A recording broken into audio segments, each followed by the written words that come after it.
देखिए, भक्ति नीरस नहीं है, वो सरस है। भक्ति में नवरस है। अक्सर हम समझते हैं भक्ति माने सब नीरसता से, उदासी से बैठ जाना। गलत। भक्ति सरस है, उसमें नवरस भरा हुआ है। देखिए, 3 मार्ग हमारे पूर्वजों ने बताया। 3 मार्ग है ना? क्या? ज्ञान मार्ग, भक्ति मार्ग और कर्म मार्ग। तीनों श्रेष्ठ है। ये तीनों के साथ एक मार्ग जुटा हुआ है, वो ध्यान है। ध्यान के बिना ज्ञान नहीं है। ध्यान नहीं हो तो कर्मयोग नहीं हो सकता। कोई भी कर्मयोगी है, अच्छे से कर्म करना चाहते हैं, उनका ध्यान टिके रहना चाहिए ना। हाँ, टिका हुआ होता है तो वो आवश्यक है। फिर भक्ति में सहज ही ध्यान लग जाता है। जहां मन लग गया वहां ध्यान लगने में क्या देरी है, दिक्कत है।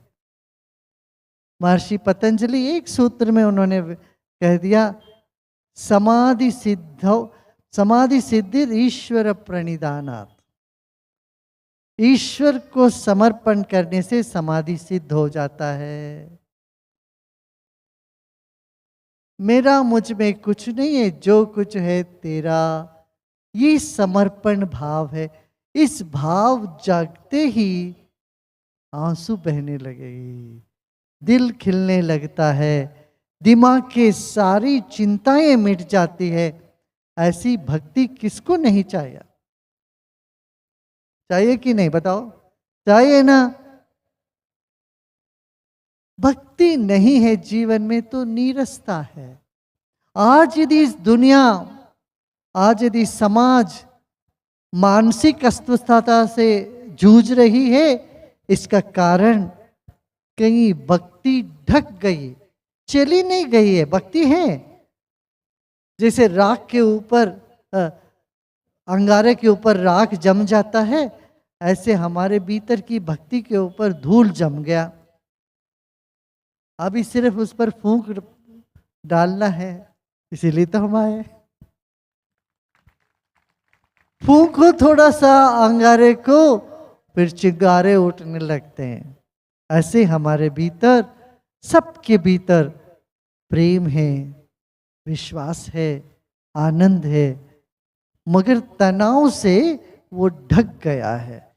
छोटे मन से वो सब ढक गया है। थोड़ा सा जाके देखे, जीवन कितना क्षणिक है। क्षणिक है कि नहीं? हा? जीवन देखो कितना क्षणिक है।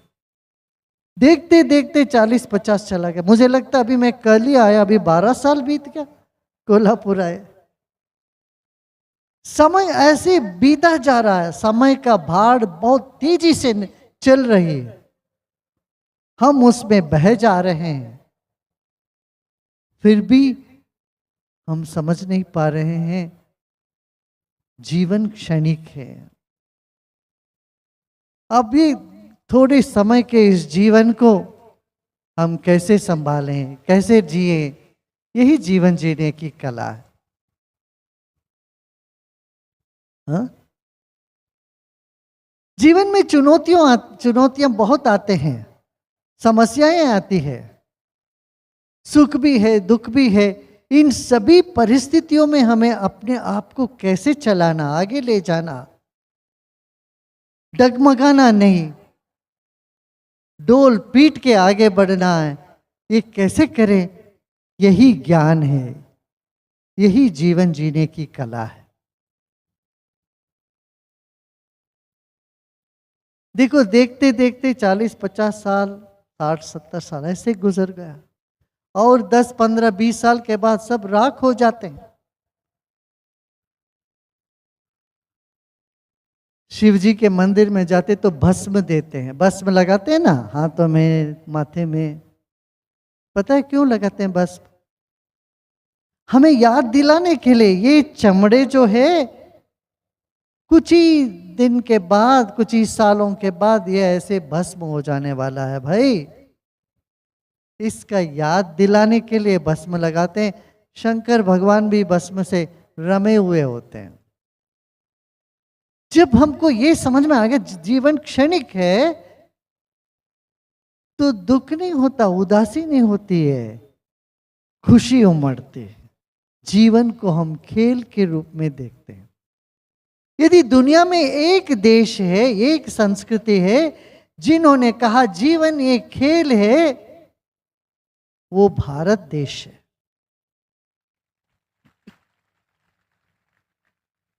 बाकी सब देश ने जीवन को संघर्ष माना है, तो हमने जीवन को लीला मानी है, आनंद माना है।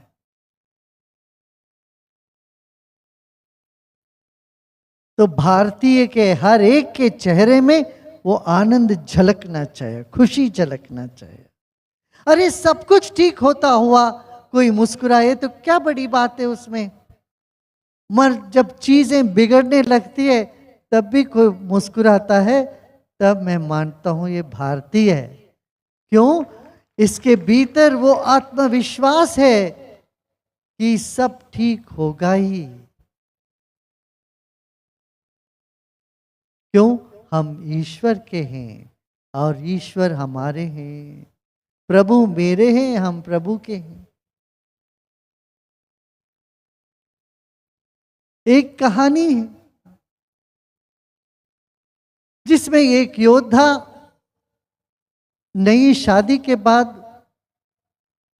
एक नाव में चल पड़ा घूमने। शादी के बाद तो जाते हैं, हनीमून बोलते हैं। उस पे लेके चला अपने पत्नी को, और बड़ी तूफान आ गई समुद्र में। तो नाव डगमगाने लगा, मगर ये युवक बड़ा शांत था, मुस्कुराता रहा। तो उनकी जो बहू थी, उनकी जो पत्नी थी, वो घबराई हुई थी। उन्होंने पूछा, अरे भाई तुम्हें डर नहीं लगता? अरे तुम क्या ऐसे हो पत्थर जैसे? तब तुरंत उन्होंने तलवार उठा के अपनी पत्नी के गले में रखा। तो पत्नी बोली, ये खेलने का समय है क्या? अब जान कब चली जाएगी पता नहीं चल रहा है, तुम तो अभी ये मजाक कर रहे हो। तब उस युवा ने पूछा, तुम्हें डर नहीं लगता क्या? मैंने तलवार लगा तुम्हारे गर्दन पर। बोला, तुम्हारे हाथ में जब तलवार है मुझे क्या डरना है, तुम मेरे हो। तब वो युवा ने कहा, ऐसा ही मेरा संबंध है ईश्वर के साथ।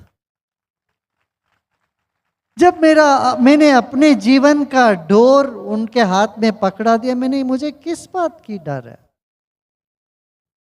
मुझे कोई डर नहीं है, वही संभालेगा। जैसे उन्होंने ये शब्द बोला, समुद्र शांत होने लग गया। आप अपने भीतर की भक्ति को जगाओ, आप पाओगे चमत्कारों की कोई कमी नहीं होगी जीवन में। भक्त है तो भय नहीं है, भक्ति है तो भय नहीं है। जीवन में किसी चीज की कमी नहीं होगी। चुनौतियों तो आएंगे, मगर उसको मुस्कुराते मुस्कुराते पार करने की शक्ति भी मिल जाएगी। मिली है ना? कितने लोगों का ऐसा अनुभव हुआ? हाथ उठाइए देखते हैं, हाथ उठाइए देखिए। इतने लोगों को समस्या आती है, जैसे आप समर्पण करते हो ईश्वर को, वो वैसे निकल जाते हो, आप उससे गुजरते हुए निकल जाओगे।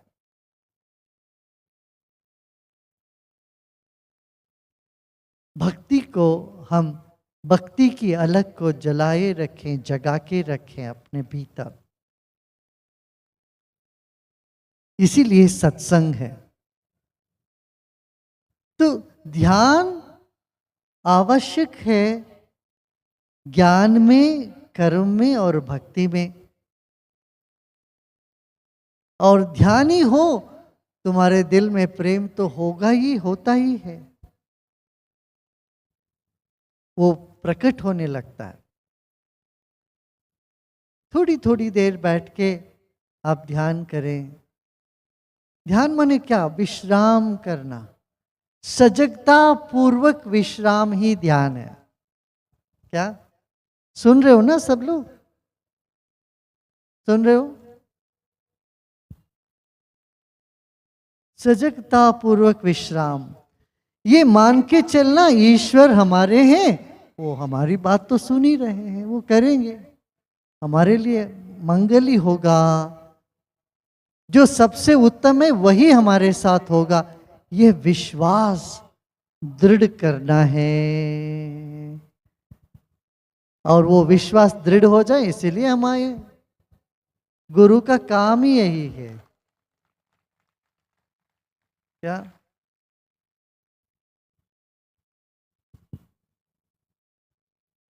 हाँ। और महाराष्ट्र में कितने संत हुए हैं यहाँ, और कितने वीर शूर हुए।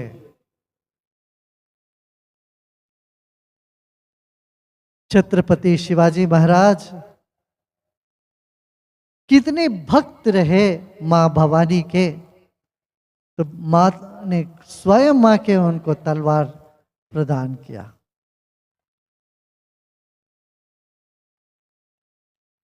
उन्होंने देश के सामने, पूरी दुनिया के सामने एक निदर्शन रखा, माता को कैसे सम्मान करना, पिता को कैसे सम्मान करना, गुरुजनों को, संतों को कैसे सम्मान करना है। ये निदर्शन शिवाजी महाराज ने दुनिया को दिया है। इतना ही नहीं है, इसी देश की संस्कृति बची हुई है आज, उसका श्रेय छत्रपति शिवाजी महाराज को जाता है।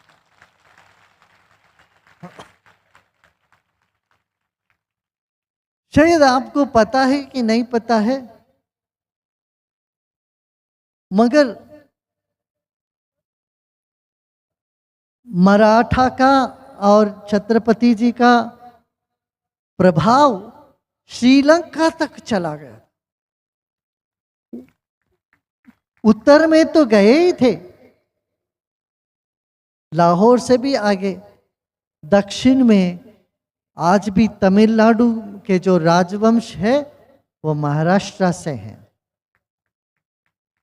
तमिलनाडु में आज भी इतने बड़े बड़े मंदिर जागृत है, बचा हुआ है, ये मराठाओं के संरक्षण के कारण बचा हुआ। ये बात कहने में किसी को संकोच नहीं होनी चाहिए।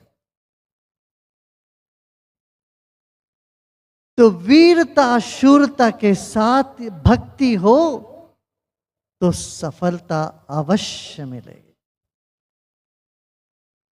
ये निदर्शन हमें छत्रपति शिवाजी महाराज ने स्थापित किया है।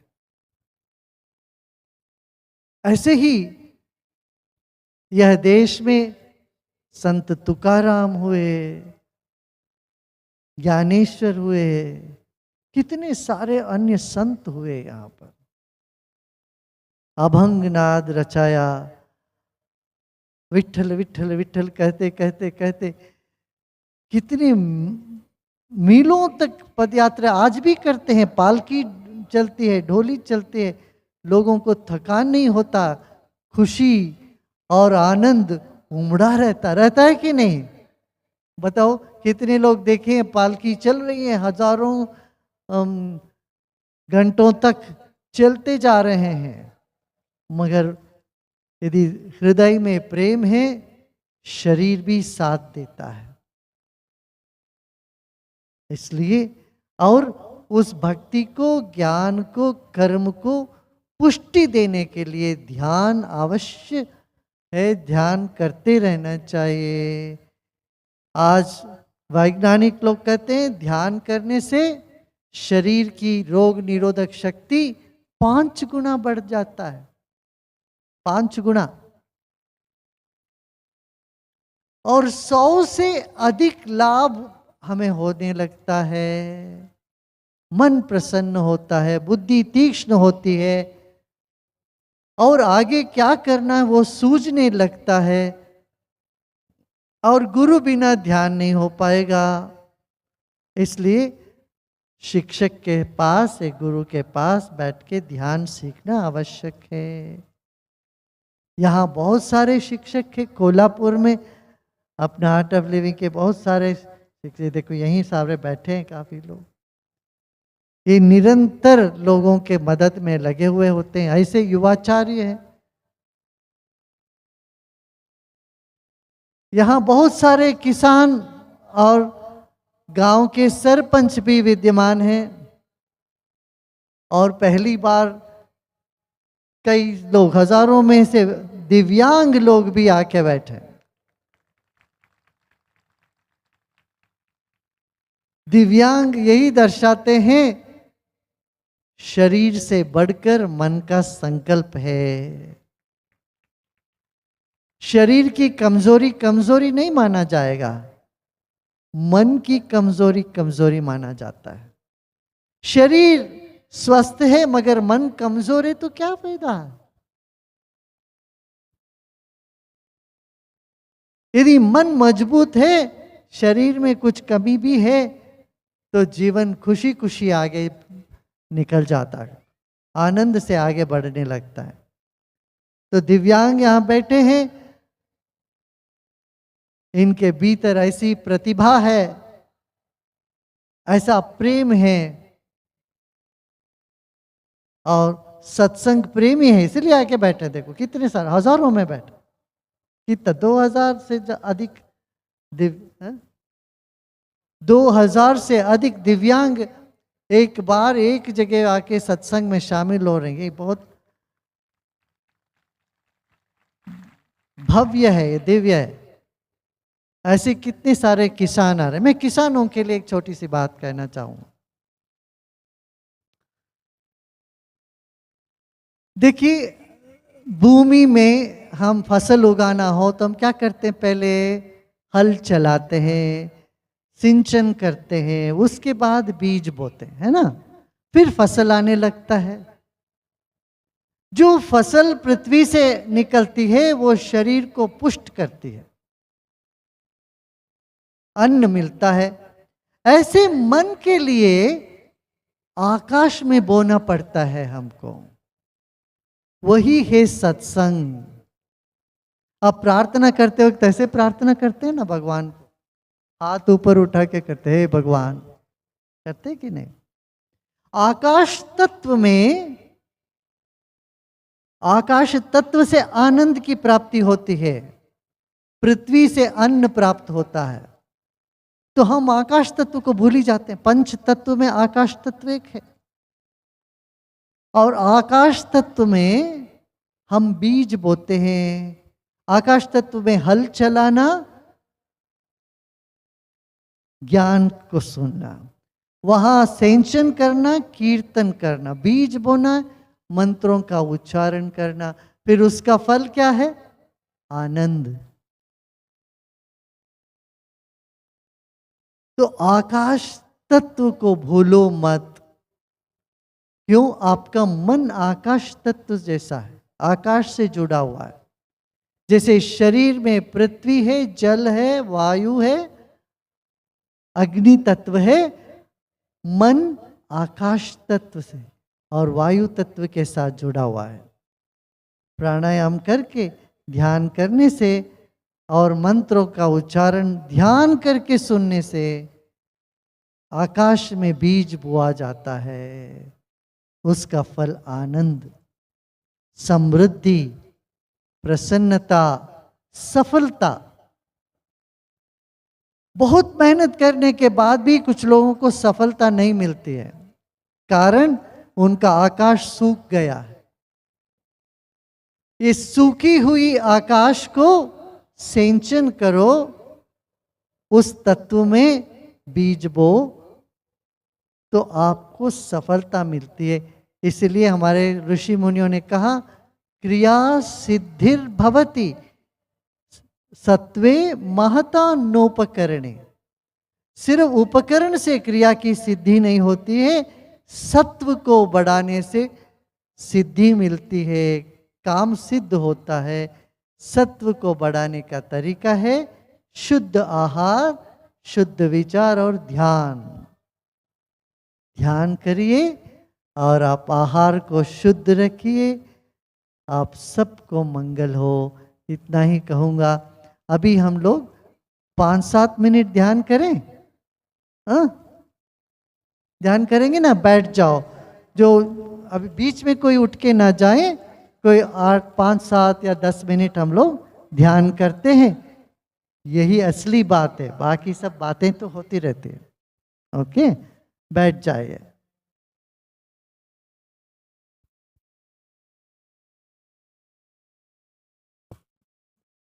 अब आपको हाथों हाथ आज ही आपको एक अनुभूति मिल जाएगी। और ध्यान के बाद आपके मन में कोई एक इच्छा है, आप प्रकट करना चाहते, उस इच्छा को आप समर्पण करिए ईश्वर को। वो इच्छा समर्पण कर दीजिए, फिर देखिए वो इच्छा का जो बीज है वो अपने आप पलप के आपको फल मिल जाएगा। ठीक है।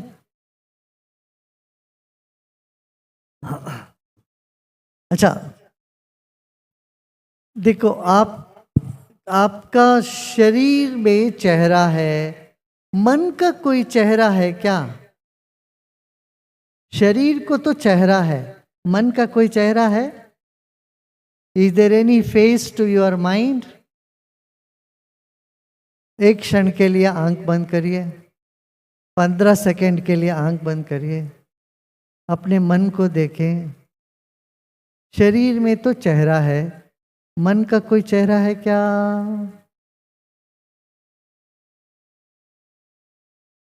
आंखें खोलिए। है क्या? कितने लोग बोलते हैं नहीं है? हाथ उठाइए, हाथ उठाइए। हाँ, आप किसी से संबंध करते हो, संपर्क करते हो, उनके शरीर से करते हो कि उनकी आत्मा से करते हो, मन से करते हो?